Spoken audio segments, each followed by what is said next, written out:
Welcome to Stuff with Jon Rothstein. Best player you don't know in college basketball. We have a very high bar on this show. I've let myself go, I'll be 400 pounds. I just want to make sure I don't go all in on chocolate chip pancakes at the diner down the street. Forget about not sleeping until May. I may not sleep at all, but I wouldn't trade it for anything else. College hoops. Everything else is just secondary.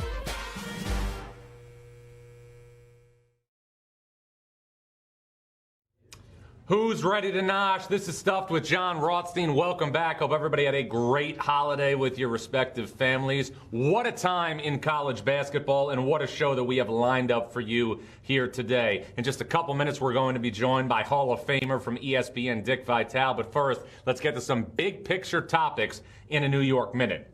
We start with the Gonzaga Bulldogs, who put up 98 points in Saturday's win against Virginia in Fort Worth. Gonzaga right now, as of now, does not have another power conference opponent slated on their schedule until the NCAA tournament. From where I sit, it would be a major surprise if the Zags have a loss on Selection Sunday. I know that the West Coast Conference is better, but so is Gonzaga. Gonzaga has never had a player in the backcourt like Jalen Suggs.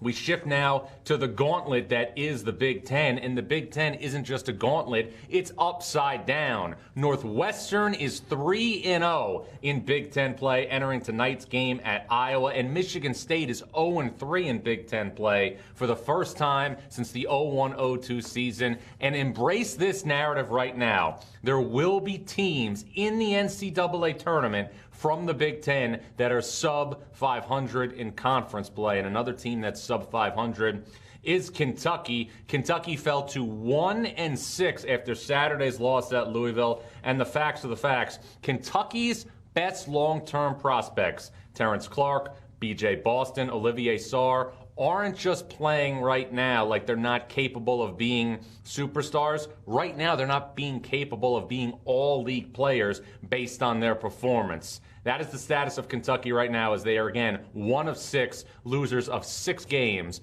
in a row. And right now, we'd like to bring in the man who called the Kentucky game with Dan Schulman on Saturday at Louisville. Hall of Famer in life, Hall of Famer in basketball. He is Dick Vitale. And Dick, before we get to basketball and your career and everything that's going on in your life, I'm curious. We just wrapped up the Christmas holiday. From a menu perspective, what is on the menu for a Christmas Day celebration in the Vitale household? Well, let me just tell you this. We had a big celebration with my daughter Terry and my daughter Sherry, and we just had our family. We all live about 5 minutes from each other, and we had it all. I mean, we had ham, we had you name it. We had some lasagna. We had you name it, John. We had it. We really had a great blast. But basically, a lot of lasagna and a lot of ham. I love the ham, and then my daughter had all kinds of corn, the potatoes, all that jazz as well. But finished it off with some great desserts, a little cannoli. I'm getting jealous watching you eat over there before you come on. I mean, I'm starving already. I can't wait to run down there to the first watch and have something to eat. Well, that's what you do. You hang out at that first watch. You're also obviously all over the college hoop scene, as we all are. And you were on the call Saturday for Kentucky, Louisville. What is it like from your perspective to see a Kentucky team struggling like this and being 1-6 on the verge of starting SEC play?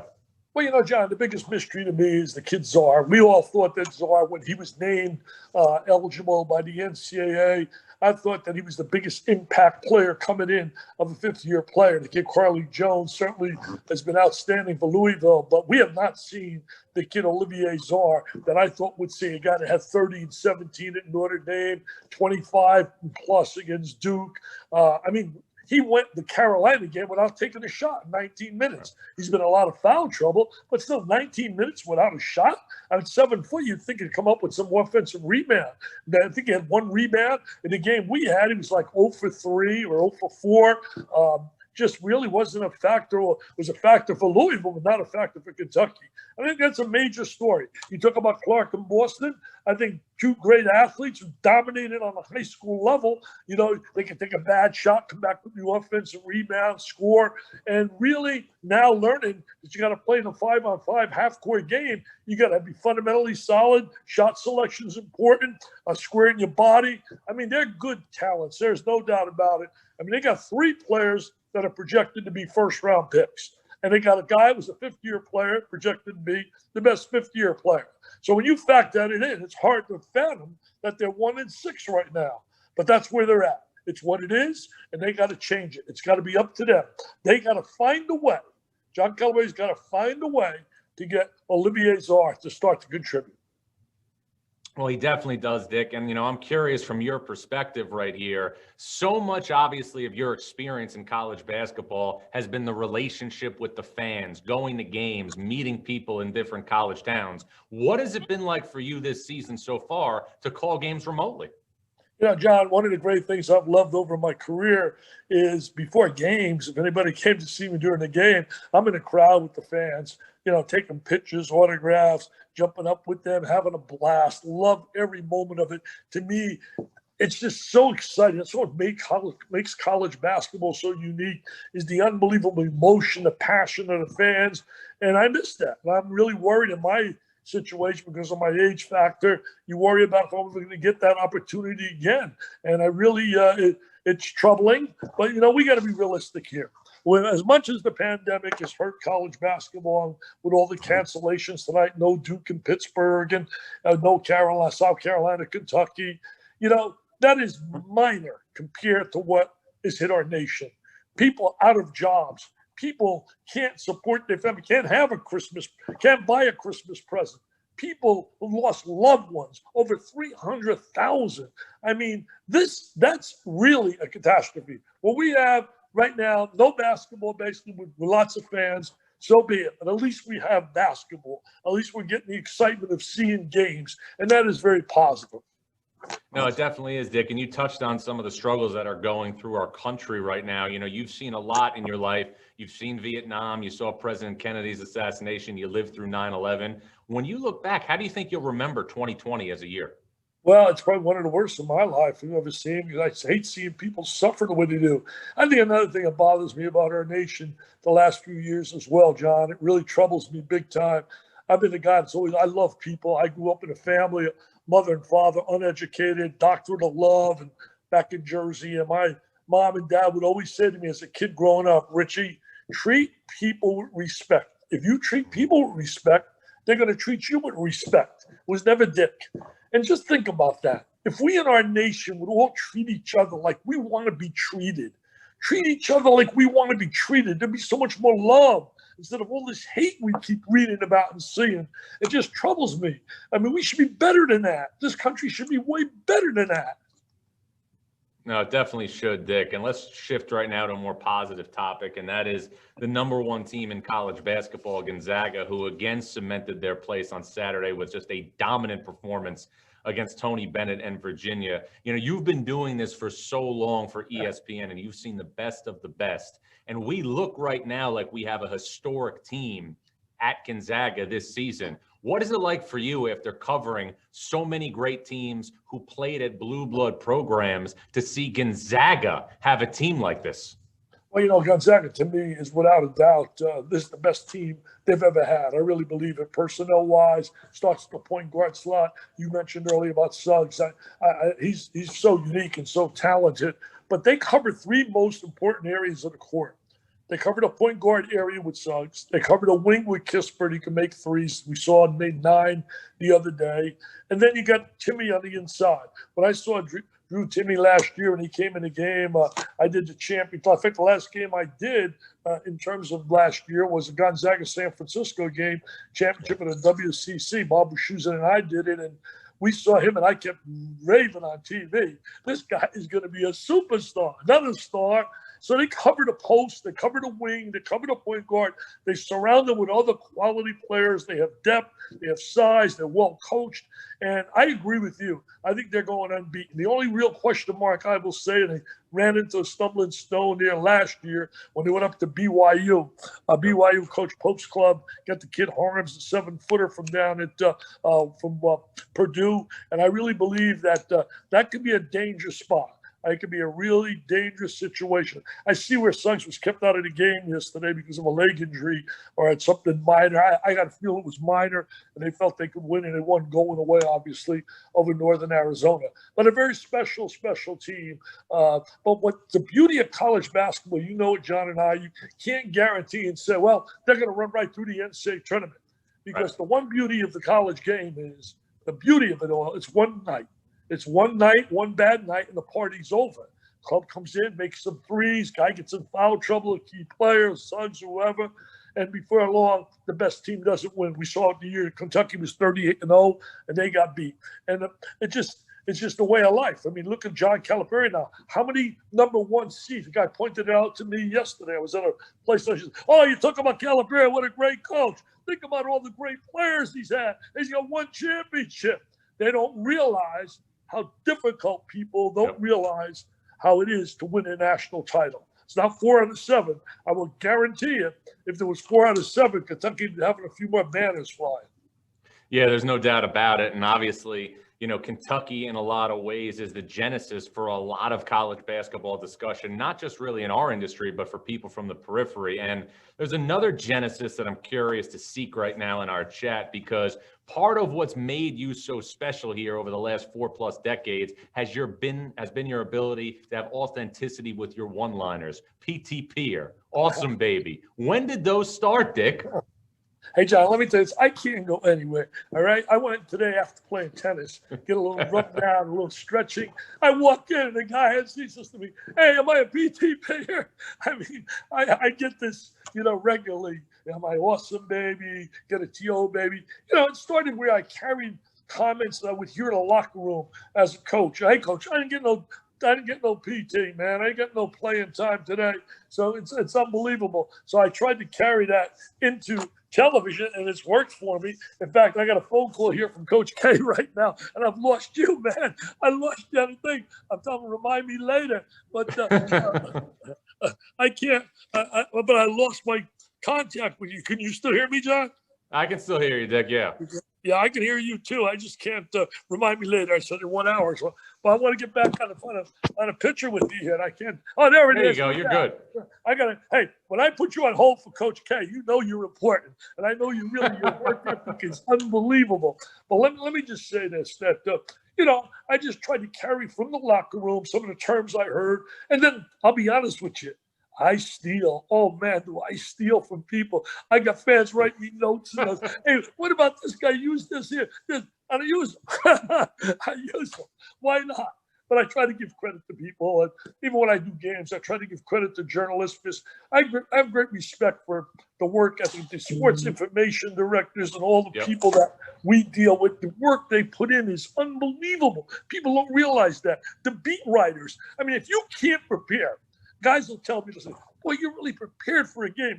One of my biggest problems I have, and producers will tell me all the time, is the fact that I have too much for a game that I want to get out in the game because it's all available today with, oh my God, with the internet. You go to a local, follow the local teams, their local writers. They do such an amazing job allowing you to really be prepared. There's no reason not to be prepared. No question, Dick. And, you know, a lot of people, Dick, obviously, who are obviously just following college basketball the last, 3 decades or so, may not remember you as a coach, but you were the head coach at the University of Detroit. The court's named after you. You were the head coach of the Detroit Pistons. I'm going to ask you something that we don't talk about a lot. Does Dick Vitale, despite the massive success that he's had in broadcasting, have times where he misses coaching? Yeah, you know, John, there are times I have to honestly and truly say, I mean, I love what I'm doing and I got a great job and I've had it. And ESPN has treated me like royalty over the years. I've gone through so many presidents and different people, but they've all been great to me. It's like my second family, and longevity's been a part of my life. I'm married 49 years to my wife, Lorraine, and she's the Hall of Famer in my family. And you know her, John. She's just a great New York City girl who I'm very lucky that she said yes to an ugly guy like me because she's a very attractive young lady with tremendous personality as well. But the bottom line is, and now it's my 42nd year, 49 married, 42 with the ESPN. So they've been a vital part of my life.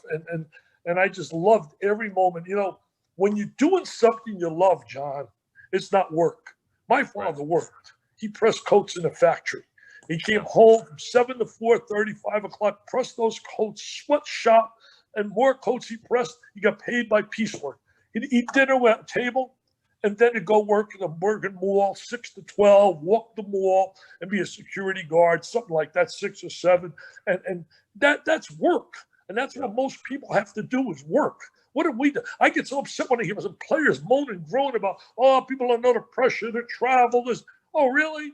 They're traveling today, charter planes, second suites. Yeah, it's tough, but something's got to be tough for making 5, 10, 15, 20 million a year. And let's go to the stars of 30, 40 million a year.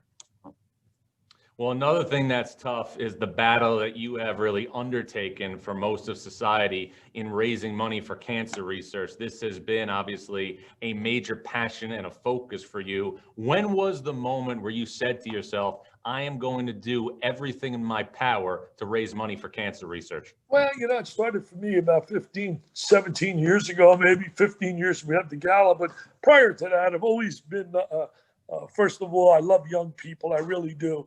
And then when I got involved with the V Foundation, obviously our buddy Jimmy V, and I was on a board of directors, I just decided to just concentrate on kids. Because to me, there's nothing worse than watching a mom and dad go through the battle of watching their child battle that disease. I've spoken at I think it was 3 funerals, and I'm going to tell you, I don't want to do another one because I've spoken for the last 40 years. I went to Washington Speakers Bureau, and they've booked me all over the country, black tie affairs, corporate events, bank. I mean, you name them, and I've spoken at so many events, it's unreal. But, John, I will tell you this. There was nothing like trying to say a few words at a funeral and a mom and dad's putting their child to rest. I mean, it is absolutely the worst in the world. So I've dedicated myself to that, raising money for kids and so many beautiful people. Yesterday, I had a meal. I go to my meal and I don't know the person, never met the person. All of a sudden, there's a note to me. Dick, my 7th grade teacher. He says, my 7th grade teacher said long time ago that you haven't lived a very productive life unless you've done things to help others and influence others. He said, to me, obviously you have what you're doing, raising money for cancer. So here's a little gift from me. A guy, stranger, $10,000 for kids battling cancer.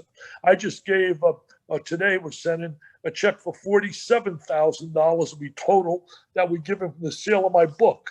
I don't make a dime off my book. The only place people can get my book is at dickvitale.com. It's not in stores. We don't have a big publisher and get out that. But to raise at this moment, I've been able to raise from the sale of the book, from all the beautiful fans, $47,000 that I'll submit to the V Foundation for kids battling cancer, to the Dick Vitale fund they have there for pediatrics. And I'm proud to say, and you've been a vital part because you come every year. We're so proud that you come every year. And we raised so far $37 million for kids. So again, people out there, it's important, very important. And if you think you got it tough, and I tell people this all the time, and I'll say it again here, say it every time I'm on a chance to speak. You think you got it tough? Today, just today, 45 to 50 mothers and fathers are going home hearing 4 words that no mom and dad ever wants to hear. Holiday time or not, because it doesn't stop. And they will hear the words, your child has cancer. And it's life-changing, John, life-changing. Well, Dick, tell us right now the information about your gala coming up here this year. I know you did it virtually last year with the pandemic, but please let us know the instructions, obviously, for this year's gala in 2021. Well, John, we did it virtually last year. We raised $7.4 million. I can't thank the WWE, Stephanie McMahon, enough, and all her people give us $900,000. And we matched it to battle a disease that's really unique, a brain cancer, DIPG it's called, and it's a form of brain cancer that no one's ever beaten. We're hoping to do research to challenge that disease.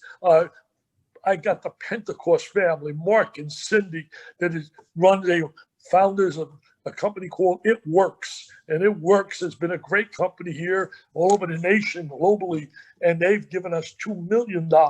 Mark Cuban, who I don't even know, Mark Cuban, just asked him in a video, any kind of help, and he sends a check $500,000. So I mean, those people, we raised $7.4 million. Yes, the gala is going to be May 7th. We hope live, Ritz-Carlton, Sarasota. You'll be here as usual. I know you will, John. Bottom line is, it'll be a great, great night, and people can get information. Call it 941-350-0580. Or if you want real information, you want to help and make a donation right now, or you want to buy my book, The Lost Season, or any of my books at all, basketballs, hats, everything, every dollar that I would make from the sale of any of those items, the Dickie V goodies, will go to pediatric cancer. Just go to dickvitale.com, dickvitale.com. Great stuff. We'll do that, Dick. But final thing, Dick, and you know me, it always comes back to food. You've been traveling right now for almost a half a decade on the road. You've been in every college town in America. You've been to Vegas to see shows. You've been to New York many times. If Dick Vitale could have one meal, one place, what would it be? Where would it be?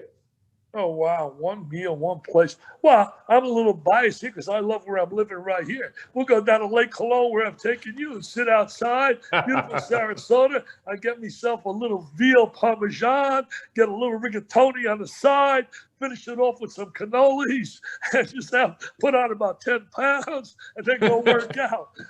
Just give me Italian food, man. I don't care where it is. You give me some paisan food, whether it be manicotti with lasagna, veal parmesan, chicken parmesan. You give me that. I could eat that 7 days a week. I swear to God. If I didn't work out like I did, I hate to tell you, man, I'd be about 400 pounds. Well, Dick, no doubt about it. Everybody loves good Italian food. Well, we thank you for your time. We thank you for your passion, your energy, not just for college basketball, but for everything. Stay safe. Regards to the family. And as always, look forward to staying connected. Oh, thanks a lot, John. I got to give to you. Let me say, I got Jon Rothstein. He's awesome, baby, with a capital A. He's the 3S man. Super, scintillating, sensational. Did I say it the way you told me to say it, John? You're the best, Dick. Thanks. Take care.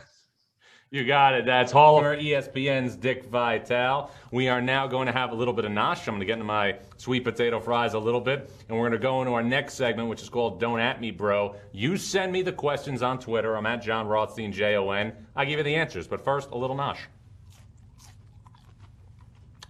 Sweet potato fries are the underrated side dish right now in American culture. Shout out to Bar Coastal on 78th and 1st. The best sweet potato fries I've ever had in my life. Waffle style, a little ketchup on the side. Might be as good in the sweet potato portion of the menu as their wings. Now let's get to your questions. Okay. This comes from Mr. Mustard. John, can you or Dickie V come up with a clever post-tweet win for the Fighting Illini? As I have told many of my followers, you cannot force one-liners on Twitter. It's in the lab. I've got my crew working on it, but you can't force one-liners on Twitter. So good. Next question is Connor Patrick. And John, do you see Virginia Tech finishing in the top 5 of the ACC or maybe a chance to win it? My first reaction would be no. I think Virginia Tech has been the surprise team in the ACC. Mike Young has done an outstanding job. And the interesting thing about this team, 4 of the top 5 scorers are all sophomores. Mike Young doing a very, very good job in Blacksburg. Next question comes from Sean, and it's why is a 6-1 San Diego State team coming off a 30-2 record gets no respect in his rankings? I think that question is for Dick. I voted San Diego State in my top 25. I can only answer for that. The BYU loss might have a couple of other people obviously questioning their ranking, but I voted San Diego State in my top 25 this week. Next question comes from Chris Melancone. It's John. If LSU can keep their guys coming off the bench healthy, something they struggled to do in years past, how far could they make it in the tourney? Look, I think LSU, pound for pound, inch for inch, may have the best roster in the SEC. Cam Thomas, their freshman 2-guard, is another Buddy Hield. Buddy Hield, remember, averaged 7.8 points per game as a freshman at Oklahoma. Thomas this year looks like he could lead the SEC in scoring. Next up, this comes from Realster Ray. What is the ceiling for South Florida? Can they make the NCAA tournament? South Florida's got a big game tonight against Memphis. Alexis Yetna, who missed last year with a knee injury, is starting to get the rust off a little bit. You saw it when South Florida won in Cincinnati a couple weeks ago. I think for South Florida to have a chance to make the NCAA tournament, they got to win a significant portion of games in the American Athletic Conference, highlighted by the opportunities they have against Houston and SMU. This is from Tim Beadle. It's John. Expected reopening date for Bar Coastal. Tim, that's an outstanding question. I was just talking to you about the waffle fries that I miss at Bar Coastal. If Bar Coastal was open, that's where I would be getting takeout from for New Year's Eve, but I do know they're taking a little holiday off. This is from Anthony Lutz. Since John, what is Wisconsin's floor this year or ceiling? I think it's capable of a Final Four. Well, look at what happened last night in Madison. Maryland goes small, starts taking Wisconsin to the basket off the dribble. Wisconsin is made for the NCAA tournament, in my opinion. You've got 5 senior starters, 3 fifth-year seniors, and the backup point guard, Trevor Anderson, is also a fifth-year senior. Wisconsin, to me, the most known commodity right now in the Big Ten, despite the loss to Maryland. Grant McCullough asks, Indiana lost its first 2 conference games. How do you see them doing during the rest of the conference season? Well, this is what I'll say.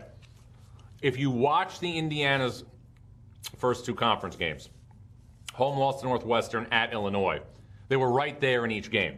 If you watch their game at Florida State in the ACC Big Ten Challenge, they were right there in each game. Armand Franklin's playing really, really well. I think this is a byproduct of just how good the Big Ten is. In the Northwestern game, Chase Audige made shot after shot. In the Illinois game, they fell victim to the best inside-outside combo in college basketball in DeSumo and Coburn. And Grant has another question. It says, how does Missouri end up in the SEC? What do you think of Southern Illinois? I'm going to take the Missouri part first. Very curious to watch Missouri's game Wednesday against Tennessee, SEC openers for both. Konzo Martin against his old team. Missouri right now has great balance. In fact, he has told me that this Missouri team reminds him of the 2014 Tennessee team that he had that went to the Sweet 16 and lost to Michigan. And as far as Southern Illinois, Brian Mullen's doing a great job with the Salukis. Kobe, is this the year of Gonzaga versus the field? I don't think there's any doubt. And right now, I would take Gonzaga because the team that Gonzaga looks like it would have the greatest challenge from would be Baylor, the team that was supposed to play a couple of weeks ago in Indianapolis before the game was canceled due to COVID. But as I said to Dick Vitale, as I've said earlier in the show, and as I've said on multiple platforms, Gonzaga right now, if it has a loss on Selection Sunday, it will be a major, major surprise because they haven't just went through great teams early. They have went through great contrasts and styles. They've played Kansas. They've played West Virginia. They've played Virginia. They've played Iowa. They are really, really built for all seasons. Final question. This is from Elford Peyton Hader. And it's John, can Providence make the NCAA tournament? Sure they can. There's no doubt that they can. Will they? It all depends on whether or not A.J. Reeves can be a third wheel alongside David Duke and Nate Watson. His three-point shots have been huge and crunch time the last couple of weeks. One last Sunday against Seton Hall and one this past Sunday against DePaul. A.J. Reeves is the key for Providence.